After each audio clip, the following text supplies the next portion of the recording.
নিজেকে তৈরি করে নিয়ে যেতে হবে, প্রস্তুত করে নিয়ে যেতে। সত্য এটাই, চলে যাবো এখান থেকে, কেউ থাকবে না। যিনি থাকার উনি যখন থাকেন না, কারো কাছে মালাকুল মউত অনুমতি নিয়ে আসে না, আসবে না, শুধু একজন মুহাম্মদুর রাসূলুল্লাহ সাল্লাল্লাহু আলাইহি ওয়াসাল্লামের কাছে মালাকুল মউত যখন আসছেন, তো আল্লাহ বলছে বন্ধুর কাছে অনুমতি নিয়ে ঢুকবে, দিলে ঢুকবে, নাইলে ফিরে আসবে।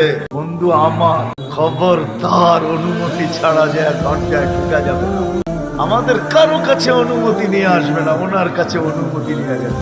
তারপরও বলছে শোনো, ঢুকার অনুমতি দিলেই কিন্তু হাত রাইখা দিবা না, আবার অনুমতি নিবা, রাখবা কি রাখবা না। বন্ধু যদি হ্যাঁ বলে তো রাইখো, যদি না বলে তো চলে আসো। বন্ধু আমার কার বন্ধু? যার কারণেই তো আমাদের সাথে বন্ধুত্ব, আমাদের সাথে দুই দিক দিয়ে আল্লাহর বন্ধুত্ব। আর উম্মত তো আল্লাহও চিনে না, রসুলও চিনে।